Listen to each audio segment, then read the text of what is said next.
এ যেন হ্যামিলনের বাঁশিওয়ালা, হাতে বাঁশি না থাকলেও মুখ দিয়ে আয় আয় বলে ডাকতেই ছুটে আসে কয়েকশো হনুমান। দেখে খুব ভালো লাগছে, আমার নিজে হাতে খাবার খাওয়াচ্ছি, খুব ভালো লাগলে দেখতে। ঝিনাইদহের সীমান্তবর্তী উপজেলা মহেশপুরের ভবনগর গ্রামে বাস কয়েকশো কালোমুখ হনুমানের, যাদের জন্য প্রতিদিন দুই হাতে ব্যাগ নিয়ে ছোটেন নাজমুল হোসেন। ব্যাগ থেকে পাউরুটি কলা বের করে পাশে বসিয়ে খাওয়ান হনুমানদের। 22 সাল থেকে এই হনুমানগুলোর সরকারিভাবে বন বিভাগ থেকে কিছু খাদ্য বরাদ্দ চলে আসছে। খাদ্য বরাদ্দ তুলনায় এই হনুমানগুলোর জন্য অপ্রতুল্য। একবার যে খাবার দেওয়া হয় এদের পেট ভরে না এই খাবারগুলোতে।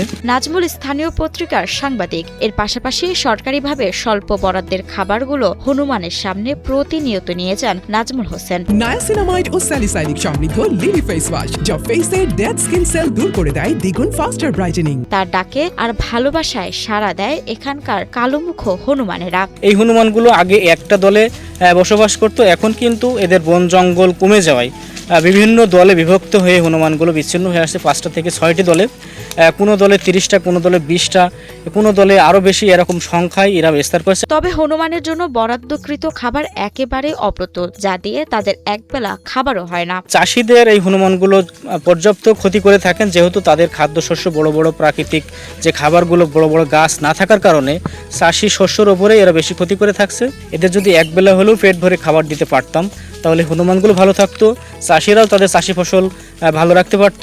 বন বিভাগের তথ্য মতে এই গ্রামে আছে প্রায় 200 কালোমুখ হনুমান। তবে অভিযোগ আছে এর আগে তারা এখানে সংখ্যায় আরো বেশি ছিল, তবে আবাস সংকটের কারণে অন্যত্র চলে গেছে। আমাদের এখানে 200 হনুমান আছে। অনেক এলাকার থেকে মানুষজন আসে, দেখাশোনা করে, তারা ছবি টবি নেয়, আমাদেরও ভালো লাগে।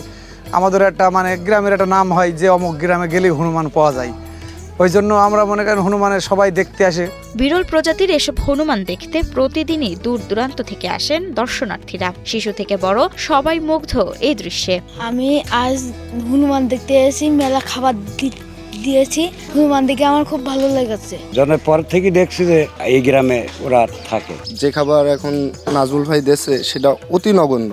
তারপরও যদি কোনো শিকারী কেউ যদি আমাদের গ্রামে হনুমান ধরতে আসে তাহলে আমরা বাধাগ্রস্ত করি, এবং তাদেরকে যদি কোনো অঘটন ঘটে তাহলে আমরা তাদেরকে পুলিশের আওতায় নিয়ে যাই, কিংবা আমরা নাজমুল ভাইকে বলি এবং সে হচ্ছে তার আইন অনুপাতে ব্যবস্থা নেয়। বন বিভাগ বলছে হনুমানগুলোর প্রতিদিনই সরকারিভাবে খাবারের ব্যবস্থা রাখা হয়েছে। কেউ হনুমানকে বিরক্ত বা শিকার করলে তাদেরকে আইনের আওতায় আনা হবে বলে জানান এই কর্মকর্তা। প্রতিদিন 15 কেজি রুটি, 2 কেজি করে কলা, 2 কেজি বাদাম এবং 2 কেজি ফ্রুটস দিয়ে প্রতিদিনের খাদ্য খাওয়ানো হয়।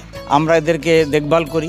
কেউ যদি ইচ্ছাকৃতভাবে তাদেরকে ক্ষতি সাধনের চেষ্টা করে থাকে, আমরা সংবাদ পেলে সেখানে আমরা গিয়ে তাদের প্রতিহত করি এবং বন্যপ্রাণী আওতায় তাদেরকে শাস্তিমূলক ব্যবস্থা গ্রহণের চেষ্টা করে থাকি। প্রাকৃতিক আবাস সংকোচন, খাদ্যের অভাব সহ মানবসৃষ্ট বৈরী পরিবেশের কারণে এই সংখ্যাটি দ্রুত কমে চলেছে, যার কারণে ধীরে ধীরে হারাতে বসেছে এই অঞ্চলের জীববৈচিত্র্য। মাহমুদা মুন্নি, 71।